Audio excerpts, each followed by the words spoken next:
porque yo no sé qué ha ocurrido, pero hace solo 60 y tantos años que estaba donde os encontráis vosotros y ahora me encuentro sobre este escenario. Pues algo sorprendente ha ocurrido.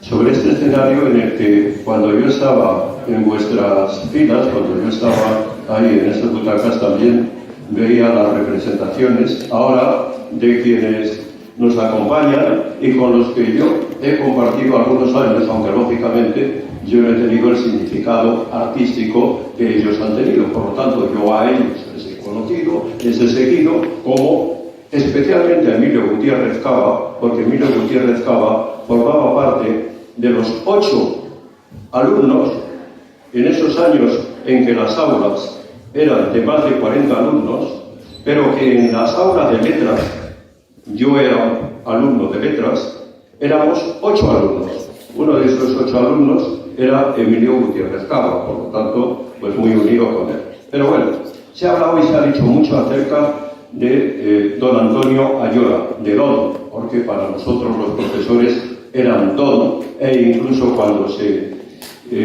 entraban en el aula, nosotros automáticamente los alumnos nos poníamos en pie en señal de respeto, sin que aquello fuera absolutamente ninguna suerte ni de humillación ni de desdén, todo lo contrario. Era simplemente el respeto al profesor. A esos profesores que nos han llevado al lugar que hemos ocupado a lo largo de nuestra carrera profesional. Hoy estamos jubilados y todos recordamos, y algunos mantenemos una actividad académica importante siempre con el recuerdo de aquellos profesores. Se ha hablado mucho de ellos, sobre más de unos que de otros, lógicamente. Pero esos profesores son los que nos han conducido al desarrollo profesional. Estos profesores que hoy están con vosotros son los que os llevan de la mano a ese desarrollo profesional. En consecuencia, aprovecharlo, reconocer esa labor y disfrutar de probablemente los años más felices de la vida. Para mí lo fueron los años en los que yo fui alumno de ese instituto. Incluso, en muchos aspectos, cuando llegué a la universidad, yo seguía añorando profesores como los que había tenido en este centro, porque los centros de bachillerato en esa época, los institutos de bachillerato, eran espacios de conocimiento, eran espacios de ciencia, eran espacios de valores, pero de valores a través del mismo desarrollo y ejercicio profesional de maestro, entrecomillando y subrayando la palabra, de aquellos profesores. Nos transmitían valores, pero nos informaban y nos transmitían conocimiento. Ana María González Vicario, a la que se ha citado, es una de aquellas magníficas profesoras. Y esos profesores son los que, muchos de ellos, nos han marcado la vida y nos han orientado al desarrollo profesional.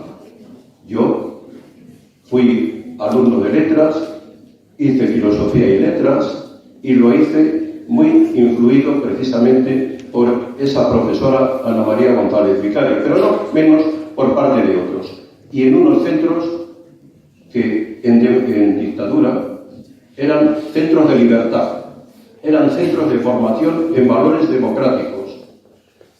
Incluso cuando es posible que a lo mejor alguno de los compañeros conociera al Fenicio, a Eugenio Ulpón, profesor, exacto, el Fenicio, FEN, viene de FEN, la asignatura era FEN, Formación del Espíritu Nacional. Pero en esas aulas, en esa formación del Espíritu Nacional, se cursaba, entre otras cosas, un libro de economía escrito por Juan Velardes Fuerte y por Fuentes Quintana. Era un libro de economía totalmente liberal y totalmente fuera de lo que pudiéramos pensar que era una formación estrictamente política del propio régimen. No. Esa escuela se convertía, o este aula se convertía también en un espacio de libertad. En un espacio de libertad incluso en aquellos años 60, comprometidos con el sueño de la Unión Europea, donde la Universidad de la Rábida era un referente. La formación se hacía en el aula, y la formación se hacía fuera del aula, se hacía también en las excursiones, se hacía también en las visitas. porque el centro nos ponía en contacto con la sociedad. Y esa era otra labor realmente importante. Pero la lista es muy larga.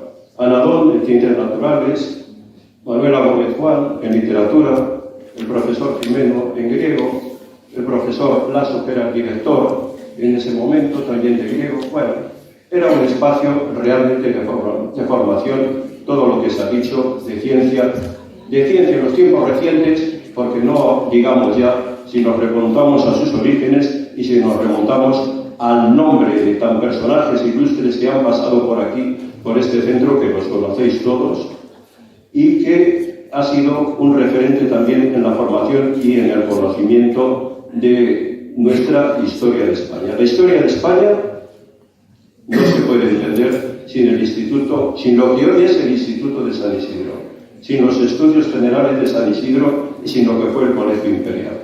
Nuestra historia está ahí. Incluso nuestra presencia en América también está en buena parte formada a través de las enseñanzas impartidas, por lo menos en ese claustro que tenemos ahí fuera. Ese claustro ha vivido esa época. Nada más, no os quiero aburrir. Muchas gracias.